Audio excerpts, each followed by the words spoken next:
Bien, entonces vamos a plantear unas cuestiones como logísticas para... Adelante, bienvenidos. Como para saber cómo vamos a movernos, por si alguien se pierda, como por dónde buscarnos y tal. Entonces la idea es como poder hacer un circulito así como el que tenemos ahora para que alcancen a escucharnos, porque pues hay mucho ruido, no tenemos un entrenamiento doctoral que supla eso. Para eso tampoco alcanzó. Entonces la idea es que vamos a charlar un poco acá. Vamos a hablar sí de los murales, como lo plantea la introducción, más específicamente de relieves murales. Dentro del circuito que hace parte de la curaduría hay unos murales como tal, pues pintados, pero son al interior de unos edificios que hoy sábado no están abiertos. Entonces próximamente haremos otro recorrido, quizás un jueves en la tarde, para poder tocar algunos de esos murales. Entonces básicamente vamos a visitar 4 relieves, estamos frente a los primeros, pero también vamos a hablar un poco de la estructura de la ciudad y de la arquitectura, y al final vamos a hablar de otro mural que se ha integrado al conjunto de relieves que originalmente habíamos señalado dentro de la curaduría. Entonces hay un nuevo mural que se ha integrado y ese lo vamos a revisar al final. Vamos entonces a empezar hablando un poco del lugar en el que estamos y de cómo fue el origen de este proyecto y cómo empezamos a pensar como en este conjunto de relieves y murales que fueron el punto de partida de toda la curaduría que se llama Contrainformación. Bien, entonces, vale, pues creo que todos ustedes son bogotanos y conocen muy bien la importancia de este cruce para nosotros. Este cruce de la carrera séptima, conocida desde la colonia y bueno, sobre todo en la época republicana como la calle Real. Y esta calle, esta otra avenida que surgió a inicios del siglo XX, que tomó nombre como Avenida Jiménez. Y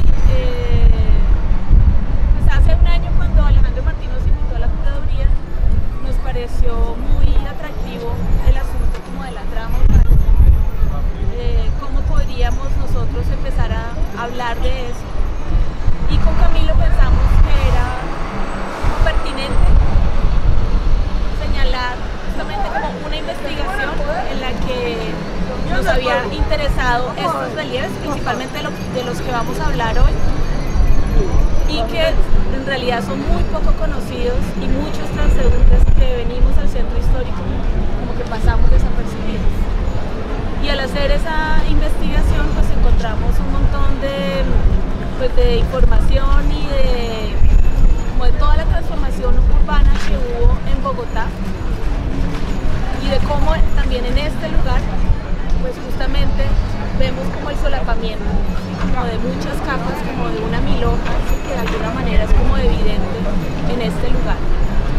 Entonces, pues en primer lugar yo creo que desde aquí podemos, sí, ¿cierto?, como observar muy bien justamente un montón, digamos, de referentes geográficos y de solapamientos de capas urbanas. ¿Alguno de ustedes reconoce alguna, puede identificar alguna, o a qué nos referimos con capas urbanas acá? Para nada. Que hay cosas de diferentes épocas, Sí, como por ejemplo el agua que venía de los ríos y que luego la Digamos que una cosa como muy evidente, sobre todo en esta esquina, es que podemos ver cómo hay como la trama del damero, ¿cierto?, colonial, pero también esta trama que es más de inicio del siglo XX, pero que también está solapada sobre el eje del río, que antaño se llamaba, antes de la llegada de los españoles, se llamaba el río Vicachán, así que es un nombre prehispánico, y de alguna manera esta es una zona que limitaba, ¿sí?, la ciudad de Santa Fe de Bogotá cuando se fundó la ciudad. Y había un puente acá que era como un límite y también como un lugar, digamos, como una frontera territorial, también de seguridad durante la época colonial.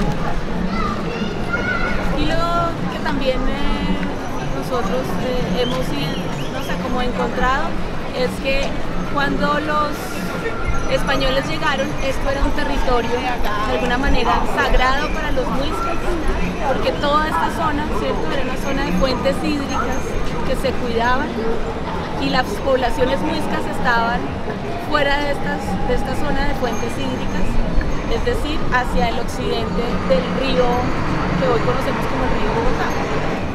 Entonces lo que hicieron los españoles es imponer, ¿sí?, la ciudad sobre este territorio, también porque las fuentes hídricas serían como una frontera de seguridad, ¿sí?, de pasos que ellos podrían controlar. Y entonces, bueno, cuando los españoles, todo este río de alguna manera fue como ese territorio de frontera, pero también más adelante, de alguna manera siempre la ciudad le daría la espalda a este río. De modo que al final del siglo XIX, ya en la época republicana, el río pues era una cloaca. Y a inicios del siglo XX, con toda una serie de problemas de higienización que hubo en Bogotá, hubo una peste que mató a 20.000 bogotanos en esa época, que era un montón de gente, se decide pavimentar, canalizar y intentar hacer una avenida monumental, ¿sí?, que es lo que podemos alcanzar a ver acá. En todo caso, pues es como súper mínima y súper pequeña, un poco como a la escala de lo que sucede siempre con queremos hacer cosas monumentales, pero no monumentales. De alguna manera, pues muchas ciudades latinoamericanas se fundan en su instancia colonial sobre preestablecidos urbanísticos o territoriales de origen indígena. Hay unos muy explícitos, como Ciudad de México, que es una ciudad sobre otra ciudad. Este funciona de una manera diferente, que era lo que estaba describiendo María Sol, como que los pequeños cercados y poblaciones indígenas de esta región estaban del margen occidental del río Bogotá, y entonces lo que se encuentran los europeos al llegar es una gran sabana con una serie de riachuelos que la recorren y alimentan el río Bogotá.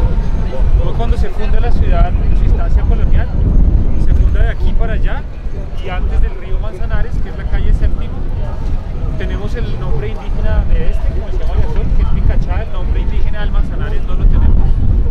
Y entonces, como que ese fue, como les decíamos, quiero insistir en eso, el punto de partida de contrainformación, entender cómo esa sobreposición de proyectos territoriales o urbanísticos que confrontan la época prehispánica y el establecimiento colonial implican una sobreposición de formas de entender el mundo, de contenidos, de desarrollo. Y entonces a veces nos ha gustado pensar en que ese río acá, que se despliega como una especie de serpiente, justo en esta esquina pone en contradicción como formas de entender el espacio. Digamos, hacia el norte y hacia el sur, como que uno tiende a entender la perspectiva lineal y la proyección de la carrera séptima en profundidad de manera recta, ¿sí? Entonces, si uno mira hacia el occidente y hacia el oriente, pues allí nomás te encuentras con un giro hacia el sur y nomás con un giro hacia el norte, como que aparece esa forma orgánica del río convertida en avenida.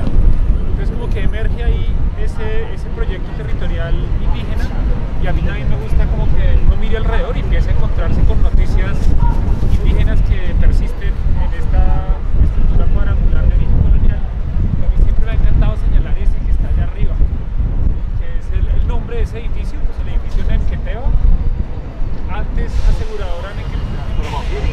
Para ti, para tus hijos y para toda la familia, delicioso vaso de helado, hoy a tan solo 1.000 pesitos, en todos los sabores, piña, pura, Retomando el pedacito que iba María Sol, yo quería añadir algo, y es, María Sol decía así, como que esta es nuestra primera gran avenida monumental, de 2 cuadritas, entre la sexta y la octava. Ustedes ven ahí ese andén como de 30 metros, que es súper inusual. Todo eso hace parte de ese propósito de hacer esa avenida monumental. Pero a lo que quiero llegar es, nuestra ciudad no es una ciudad de grandes monumentos y esculturas puestas en el espacio público, son más bien pocas. Y las que hay no son de gran escala, pero las que hay, en términos generales, tienden a ser conmemorativas o a señalar episodios de la historia, protagonistas de la historia. Y estos relieves que reunimos con María Sol en este recorrido no tienen nada que ver con eso. No conmemoran la historia, no señalan un personaje, sino que más bien conmemoran proyectos económicos o proyectos políticos que tienen que ver con las expectativas de desarrollar este país bajo unos postulados liberales o de economía liberal, y que ya que recorramos los relieves vamos a ver cómo se desarrollaron o no. Entonces como que eso es lo que nos interesaba con esos relieves. Son un tipo de inversión simbólica resuelta a través de la escultura, pero que no suponen una conmemoración de carácter histórico. Y bueno, y este punto de partida del recorrido es crucial porque estamos en el banco emisor, ¿cierto? Es decir, el primer banco donde, digamos que es un índice de un propósito estatal de legislar y organizar con toda la política financiera del Estado. Ese banco emisor se creó en 1923, es decir, nuestro Banco de la República es de 1923. Y lo que va a hacer el banco pues es justamente regular la emisión de moneda. Es un banco que presta a los bancos y es un banco, bueno, que no justamente inició en este edificio, porque este edificio, como ven, es muy posterior, es un edificio tan moderno, un edificio de 1958. Ese primer banco emisor funcionó en el edificio que tenemos aquí, que tiene columnas dóricas. Si ustedes ven, ahí todavía dice edificio Pedro A. López. Eso era un banco de un familiar de López Pumarejo. Sí, la familia de López Pumarejo que quebró.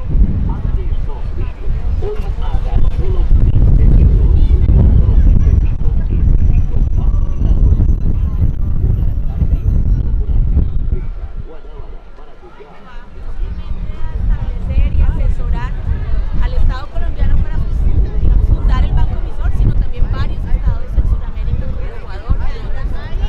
Es re loco porque uno se va al Ecuador y uno entiende perfectamente que el mismo genio financiero económico que diseñó la justificación para que el Banco de la República se hiciera acá es el que diseña el Banco Central del Ecuador. Como que eso llega a unas instancias que tienen que ver con nuestro campo artístico, por ejemplo en el asunto de que el Banco Emisor tenga una colección de arte. ¿No? El Banco Central del Ecuador también tiene una colección de arte, y todo eso tiene que ver con la cabeza de Keremer. Entonces como que María Sol estaba diciendo, es ir al Banco López, tal, Banco López quiebra, la anécdota que siempre se cuenta es Alfonso López Pumarejo con el hermano llorando aquí por la séptima, diciéndole se quebró el banco, ahora qué vamos a hacer, y la respuesta de López Pumarejo es meternos en la política.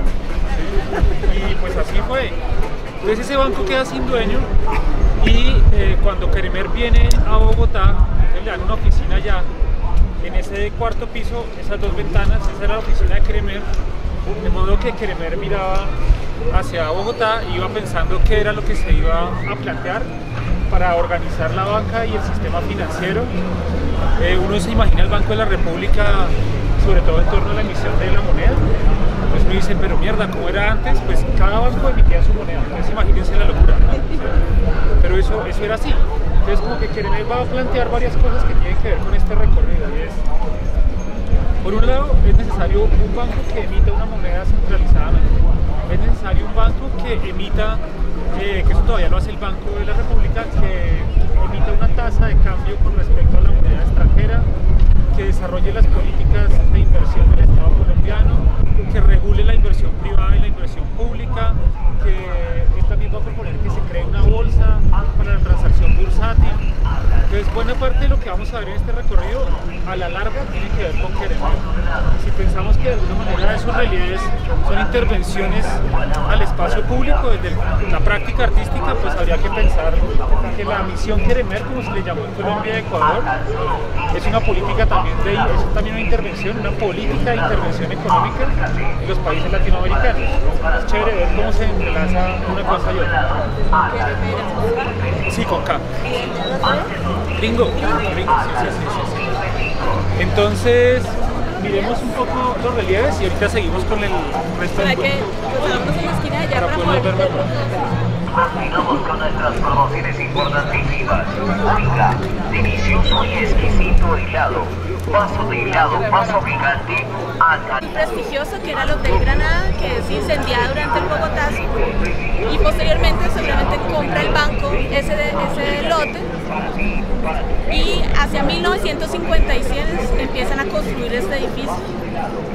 Se pueden imaginar como el impacto visual que podría tener este edificio en esa época. Justamente hay, digamos, como mucha controversia, y a los bogotanos no les gusta mucho ese edificio, porque justamente como que todo el paisaje todavía no estaba construido el edificio Avianca, entonces que todo el paisaje era una arquitectura todavía muy colonial, ¿no? Y para algunos de ese edificio pues contrasta muy fuertemente, y el Banco de la República va a sacar un montón de artículos para señalar cómo es que esto es un, ¿no?, digamos, un edificio súper moderno, muy importante, que ha dado trabajo a 6.000 familias, digamos, a 6.000 trabajadores.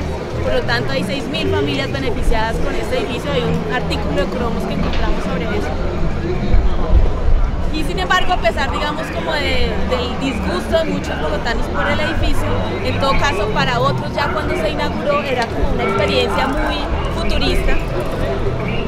Cuando a las 9 de la mañana pasaba la gente, sonaban las campanas de la iglesia colonial, pero al mismo tiempo, esas rejas que ustedes ven allí, automáticamente bajaban, ¿sí? O sea, como que la gente venía aquí a ver ese espectáculo. Y bueno, ese edificio lo construye un arquitecto español, y quien hace los relieves es un artista italiano que se llama Vico Consorti. Vico Consorti es un artista que vino a Colombia a hacer el monumento a los héroes. Vino invitado por el gobierno de Laureano Gómez, ¿sí? Digamos, de alguna manera ese es como el tipo, digamos, de artista y de estilo que le interesa a Laureano Gómez. Y Vico Consorti es un tipo que trabajó con Mussolini. Entonces, después de la Segunda Guerra Mundial, el tipo se queda sin mucho oficio, y hay un arquitecto que está trabajando el monumento a los héroes que necesita un escultor que lo acompañe para hacer ese monumento.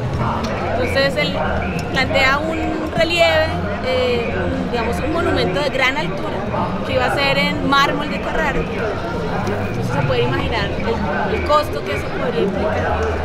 Y luego viene el golpe a Laureano Gómez, entonces este tipo pues se queda ahí con los brazos cruzados, y ahí es cuando el Banco de la República lo contrata, no solo para hacer estos relieves, sino también para hacer otras piezas que están en la Luis Ángel Arango, por ejemplo la Minerva que está allí. El tipo, en todo caso, pues es como sagaz, intenta como con sus comisiones darle como su toque local, nacional. Y fíjense que, bueno, estos relieves se llaman bases de la riqueza colombiana, ¿sí? Justamente son como los temas misionales del banco emisor, y tienen como dos subtítulos. El de la izquierda es la industria y la ingeniería, y este pues creo que es más evidente, es la agricultura y la ganadería. Si uno los lee, pues tienen una estructura como reticular, quizá más clara este de la derecha, pero es muy elocuente también cómo ahí se expresa una política económica que sigue siendo vigente, y es la explotación de los recursos naturales. Y fíjense que en el de la izquierda, a pesar de que se habla de industria e ingeniería, lo que hay más es explotación de la minería. Y hay unos detalles que son bien curiosos. El recuadro primero a la izquierda es como una escena de estudio. Es una escuela, y es una escuela que tiene una cruz delante. Ahí hay como un relato también moral, como se recuerda. Pero está también como una torre de petróleo, hay un tren de aterrizaje, un avión. Hay un detalle curioso también, y es unos pescadores como prehispánicos e indígenas. Dime. Vamos. Es que está muy chévere.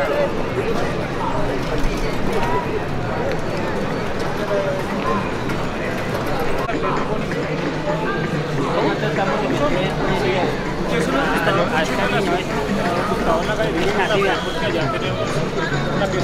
Salvador y Claudia Monchalarca, piezas que son explícitamente historieta, y esto que es un relieve pues hecho en mármol, digamos, con una cantidad de convenciones de la escultura, también es un cómic, ¿sí?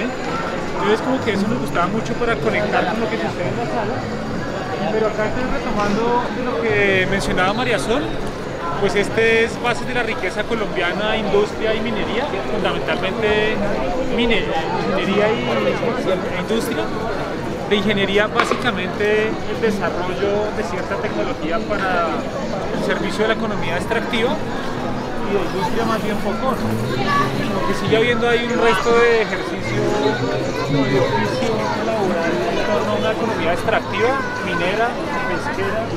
También es curioso como esa noticia del lugar de la minería, cuando se aparece esa figura de San Agustín ahí como flotando en el centro, como señalando que hay cierta tradición en torno a la escultura en piedra en este país, como que este país tiene una antigüedad labrada en piedra. Entonces eso es lo que nos está diciendo ese San Agustín ahí. Y un detalle que a mí me gusta mucho, que acá lo alcanzaba a mencionar María Sol ahora, pero insisto, es la esquina superior derecha para ustedes. Y que al principio María Sol y yo no lo entendíamos muy bien, pero ahí María Sol, ustedes la identifican, pues es la parte baja de una ala de un avión con el tren de aterrizaje desplegado. Y para nosotros eso era muy significativo, porque pues ciudades como Bogotá son bien raras, ¿no? Nosotros no somos puerto fluvial ni puerto marítimo a 2.600 metros de altura, y pues de pronto uno no lo sabe, pero buena parte de la economía de esta ciudad tiene que ver con la función del aeropuerto El Dorado, otra vez la noticia precolombina, ¿no? El aeropuerto El Dorado, no como aeropuerto de pasajeros, sino como aeropuerto de carga, ¿no? Es el aeropuerto de carga más grande de la región en términos continentales. Y entonces como que esto de alguna manera nos anuncia como esa predestinación económica a desarrollar esta ciudad como un puerto seco que depende de la aviación, ¿no? Pues como que ese detalle es supremamente importante, y una vez más tiene que ver con la dinámica comercial de una economía extractiva y la manera en que esos insumos se conectan con el mercado mundial. Creo que no hay mucho más que decir, pasemos al otro, ¿sí? Y allá seguimos.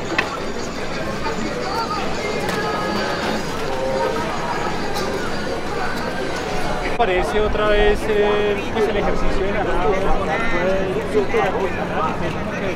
de desarrollo de ganadería y agricultura en términos industriales, más bien común, ¿sí?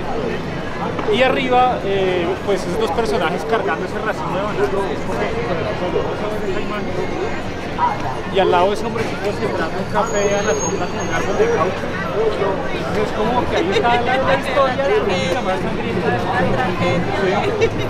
Y el otro detalle que a mí me parece importante señalar es en la esquina inferior derecha, la mujer que está dando teta a unos niños, o está sosteniendo a unos niños con un perrito ahí a un lado, en un bollo indígena.